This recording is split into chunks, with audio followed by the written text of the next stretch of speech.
Халықаралық және республикалық байқаулардың лауреаты дәстүрлі әнші Санат Исаевтың алғашқы есеп беру концерті өтті. Кеште дәстүрлі өнер театрының өнерпаздары халық әндері мен сал серілер репертуарынан танымал туындыларды орындады.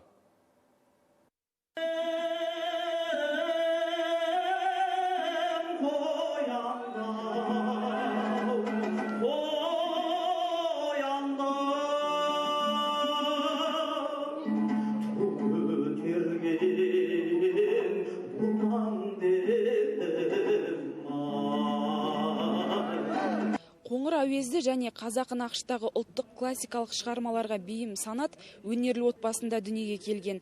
Әкенің қаны мен ананың сүті арқылы дарыған өнер оны киелі сахнаға жетеледі.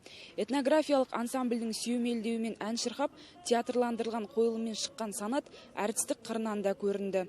Көптен күткен есеп беру кешінде ол Жетісу және Арқа дәстүрлі ән мектептеріне тән туындыларды да орындады. Өнерді мен 98 жылдары бастаған Қаскелең мәдениет колледжінен, одан кейін 2001 жылы Құрманғазы ұлттық консерваторияға түстім. Ол жерде Арқа мектебіне Рамазан, Қазақстан еңбек сіңірген әртісі Рамазан Стамғазиев сияқты қазақтың бір туар ұлынан дәріс алдым. 16 жылғы тәжірибемді бүгін көрсетсем деп жатырмын, халықтың алдында есеп берсем деп жатырмын. Енді қазақтың осы өнері өлмесе екен деп, соны жалғап жүрген, соның ортасында көпір болсақ деп жүрген бір қазақтың баласымыз біз. Кеш барысында Санаттың ұстазы Рамазан Стамғазиев пен үзеңгілес досы Амангелді Күзеубай ән шырқады. Сонымен қатар дәстүрлі ән құдіретін танытып жүрген таланттар өз ізбасарына ізгі тілек ниеттерін білдірді. Санат Исаев жалпы Аспантаудың етегінде туып өмірге келіп, баяғы сонау Мұқағали ағалары, Сағат Әшімбаев ағалары, Бердібек Соқпақбаев ағалары жүрген үлкен соқпақты жолменен бұда ақырен өкшелеп келе жатқан жастардың бірі.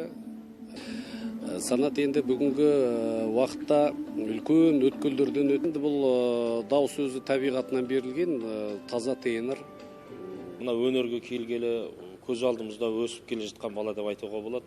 Енді бірінші тырнақалды дүние болғаннан кейін ол кез келген өнер адамында толқу болады. Тіпті Бибігүл апамыздың өзі әр сахнаға шыққан сайын толқимын дейді. Санаттан толқу да байқалды, қорқуы да бар шығар. Жалпы жаман емес, және де өз концертіне өте бір ірі сүйекті әндерді таңдап алыпты. Өзінің бүгін бір шамасын байқатайын бірінші концертінде деген болса керек. Қазақтың дәстүрлі әнін насихаттап, ұлттық өнерге теңізге құйған тамшыдай болса да, өз үлесін қосып жүрген Санаттың таланты мен жан-жақтылығы көрермендерді баулап алды. Оның қоңыр дауысы мен ерекше орындаушылық мәнеріне сүйсінген әнсүйер қауым гүл шоқтарын беріп, қошеметін көрсетті. Міне осындай дәстүрлі әндер көбейе берсін. Мына Рамазан Стамғалиев, Қайрат Байбосынов сияқты ұстаздар, Санат сияқты шәкірттер өсе берсін. Санат бауырымыз биіктен көріне берсін. Біз қуаныштымыз, осындай бұрынғы өлеңдердің қайта жаңғырып, ата-бабамыздан қалған ұлттық әндердің естігенімізге қуаныштымыз.